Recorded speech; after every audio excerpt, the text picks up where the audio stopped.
আসসালামু আলাইকুম। আওয়ামী লীগের লোকজন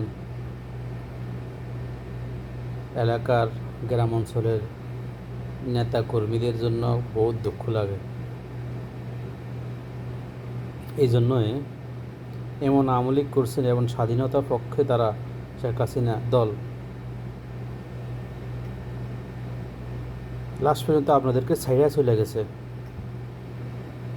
দেখেন শেখ হাসিনা কত স্বার্থপর।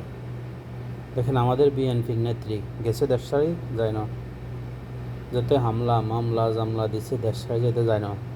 এরশাদ গেছে 90-তে, এরশাদ গেছে যায় না, 96-তে গেছে, খালেদা জিয়া যায় না। তাহলে আপনি শেখ হাসিনাকে আমি বলবো, যদি আমার ভিডিওটা তার চোখের তলে পড়ে আর কি, আপনি জানেন পদত্যাগ করবেন। আপনি পদত্যাগ করার আগের দিনও আপনি আপনার এমপি মন্ত্রী নেতা কর্মীদেরকে শো করছেন এটাকে রোখার জন্য, কিন্তু পারে না।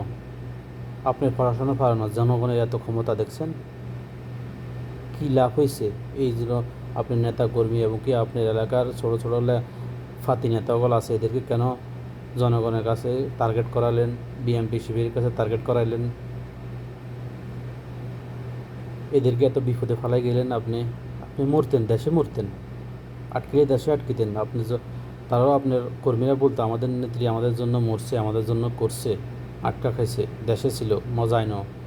প্রত্যেকবার বলতেন চুরি করে যাব না, যদি বিএমপি বলতো বাঘারও সম পাইব না। এখন কিন্তু বাঘে গেছেন আপনার সেনাবাহিনীর প্রধানের জন্য, কিন্তু সে আপনার আত্মীয়, সে আপনাকে প্রোটেক্ট দিছে, আপনি চলে গেছেন, যেতে পারছেন। যদি অন্য কেউ হতো আপনি যেতে পারতেন না, আপনি জনগণের হাতে মরতেন গণভবনের ভিতরে। ঠিক আছে, এখন আপনি চলে গেছেন আপনার বন্ডি নিয়ে, টাকা পয়সা নিয়ে, আপনারা সবাই বাইরে, কেউ আপনার দেশে নাই, এমপি মন্ত্রীরাও দেশে নাই। এখন এলাকার যে নেতা ফেতাগুলো আছে এগুলোর কী হবে? এরা কার মুখের দিকে থাকবে? কীভাবে থাকবে? টাকা তো আপনারা কামাইছেন, আপনারা তো নিয়ে গেছেন। আইরে আমলিক দেশটারে ধ্বংস করিয়ে চলে গেছেন, সংকটে ফেলাই দেশটারে চলে গেছেন, আপনি নেতাকর্মীদেরকেও সংকটে ফেলাই চলে গেছেন। এখন তারা অসহায়। এতদিন আপনি তাদের মা ছিলেন, এখন আর মা নাই, কে থাকবে তাদের মা? এখন আমার প্রশ্ন হলো, আওয়ামী লীগের সভাপতি হবে কে এখন? আওয়ামী লীগ তো খালাস দেউলিয়া হয়ে গেছে আমার মনে হয়।